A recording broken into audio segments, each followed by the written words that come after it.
에스더는 용기 있게 나아갔어요. 에스더 4장 16절 말씀. 당신은 가서 수산에 있는 유다인을 모으고 나를 위하여 금식하되 밤낮 3일을 먹지도 말고 마시지도 마소서. 나도 나의 시녀와 더불어 이렇게 금식한 후에 규례를 어기고 왕에게 나아가리니 죽으면 죽으리이다 하니라. 에스더 4장 16절 말씀. 지난 시간에는 바벨론 포로로 간 유다 사람들을 살펴보았어요. 하나님께서는 예레미야 선지자를 보내어 유다 사람들이 바벨론에서 70년을 살아야만 유다 땅으로 다시 돌아갈 수 있다고 약속하셨어요. 그래서 유다 사람들은 70년을 바벨론에서 살았지만 그렇게 힘든 것만은 아니었어요. 하나님께서 그들을 지키시고 또 유대인 중에 똑똑한 사람들이 많아서 바벨론 왕에게 인정을 받으며 잘 살았기 때문이었어요. 그리고 시간이 흘러 하나님께서 바벨론보다 더 강하고 큰 나라 페르시아를 불러와 바벨론을 멸망시키시고 약속대로 70년 만에 유다 사람들을 고향으로 보내셨어요. 하지만 유다 사람들은 이제는 페르시아가 다스리는 이곳이 좋다고 생각하여 유다 땅으로 돌아가지 않는 사람들이 많았어요. 그런데 유다 땅으로 돌아가지 않는 사람들에게 큰 어려움이 생겼어요. 친구들, 지금 하나님의 백성 유다 사람들에게 또 어려운 일이 생겼어요. 이때 내가 죽으면 죽으리다 하고 용기 있게 유다 사람들을 구하기 위해 나선 사람이 있었습니다. 누구일까요? 궁금하죠? 그럼 오늘 우리 그 주인공을 만나러 다 함께 말씀 속으로 들어가 보도록 하겠습니다. 슈! 이곳은 바벨론 나라가 무너지고 페르시아가 다스리는 곳이에요. 짠! 이 여자분은 누구일까요? 바로 페르시아 나라의 왕비예요. 그런데 이 왕비는 페르시아 사람이 아니라 유다 사람이에요. 바로 오늘의 주인공 에스더입니다. 에스더는 부모님이 안 계시고 모르드게라는 나이 많은 사촌 오빠가 키웠어요. 모르드게가 에스더를 얼마나 잘 키웠는지 마음씨도 아름답고 얼굴도 아름다운 소녀라 페르시아 왕이 한눈에 반해 왕비로 뽑게 되었죠. 유다 사람인 에스더가 페르시아의 왕비가 되었으니 남아있는 사람들이 얼마나 기뻤을까요? 더 고향으로 돌아가지 않고 페르시아에 남아있으려고 하겠죠? 그런데 이런 유다 사람들을 정말로 싫어하는 사람이 있었어요. 그의 이름은 바로 하만이에요. 하만은 페르시아에서 왕 다음으로 높은 사람이었어요. 왕은 하만을 너무나 좋아해서 하만을 높은 자리에 앉히게 했어요. 그런 하만은 사람들에게 절받기를 좋아했어요. 으쓱으쓱, 으쓱으쓱. 길을 비켜라!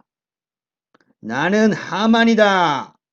어서 무릎을 꿇어 절을 하여라! 이때 유다 사람 모르드게는 절을 하지 않았어요. 모르드게는 바로 에스더를 키워준 사촌오빠예요. 나는 오직 하나님께 무릎을 꿇고 절을 하오. 당신에게는 절대로 절을 하지 않겠소. 하만은 화가 머리끝까지 났어요. 흥! 저 고약한 유다 사람 모르드게 가만두지 않겠다. 하만이 아주 무시무시한 계획을 세웠어요. 하만은 모르드게뿐 아니라 페르시아에 있는 유다 사람 모두를 죽일 계획을 세웠어요. 모르드게는 이 소식을 듣자 왕비 에스더를 찾아갔어요. 에스더, 하만이 우리 유대인을 다 죽이려 한다. 어서 왕에게 도움을 청해라! 하지만 에스더는 왕이 먼저 부르지 않고는 왕에게 절대 나갈 수 없었어요. 지금 왕이 전쟁에 져서 마음이 너무나 괴로운 상태예요. 왕비라도 왕의 마음을 건드렸다가는 죽을 수도 있어요. 모르게 왕의 허락이 없이는 절대로 누구라도 왕을 만날 수가 없어요. 이때 모르드게는 왕비 에스더에게 이런 말을 했어요. 에스더, 네가 왕비가 된 것은 하나님의 도움으로 왕비가 된 것이다. 하나님께서 너를 왕비로 세우신 이유는 바로 이런 어려운 일이 있을 때에 너를 쓰시기 위함이다. 에스더는 너무나 두렵고 마음이 힘들었어요. 하지만 에스더는 용기 있게 말했어요.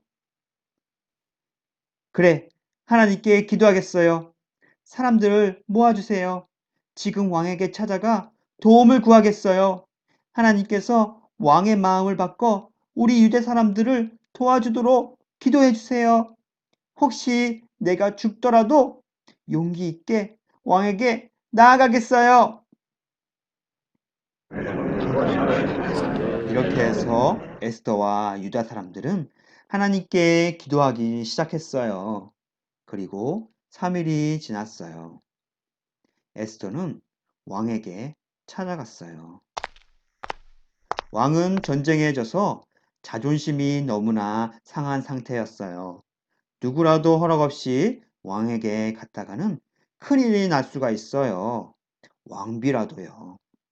그런데 놀라운 일이 일어났어요. 왕이 왕비 에스더를 보자 화를 내기는커녕 에스더의 아름다움에 반해버렸어요. 그리고 왕비를 맞아들이기 위해 왕의 금호를 내밀어 허락을 하였어요.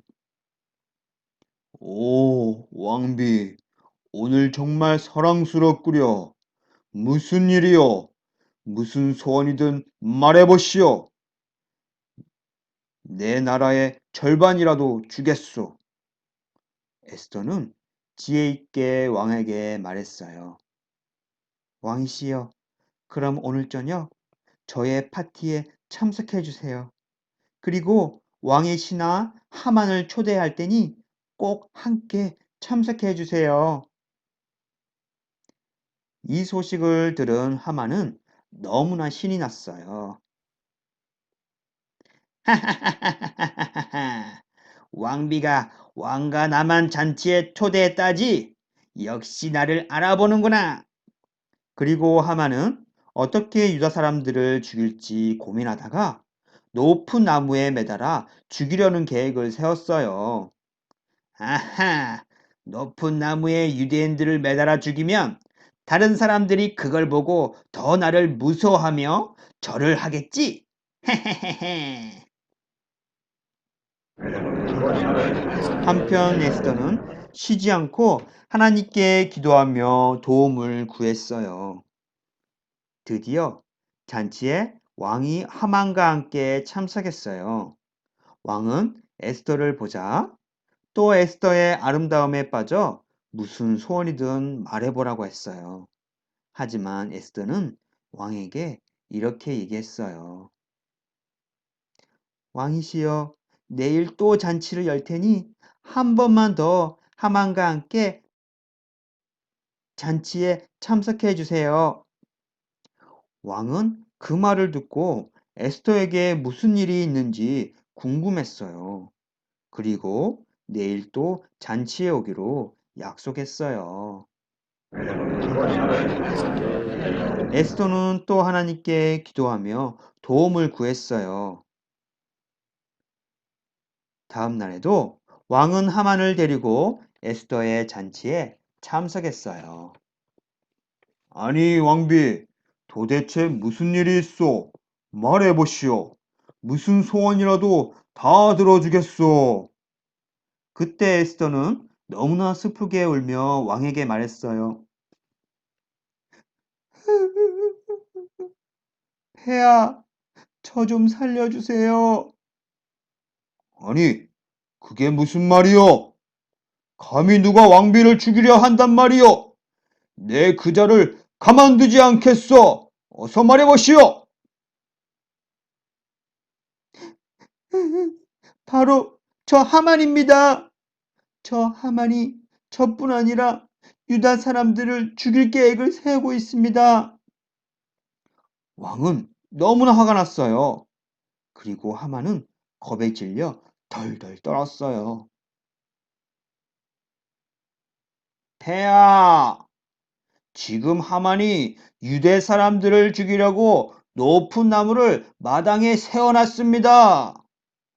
왕은 하만을 당장 자신이 만들어 놓은 나무에 매달라고 명령했어요.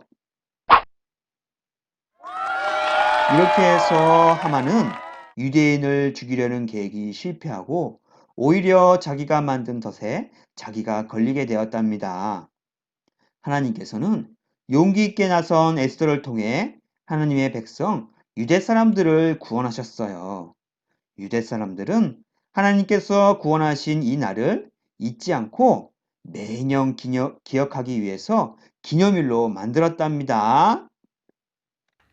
와, 친구들, 정말 큰일 날 뻔했네요. 하마터면 하만이 세운 나무에 유대인들이 다 죽을 뻔했어요. 하나님께서는 정말 자기 백성을 지키시는 하나님이세요. 에스더라는 작은 소녀를 통해 유대인들을 구원하셨잖아요.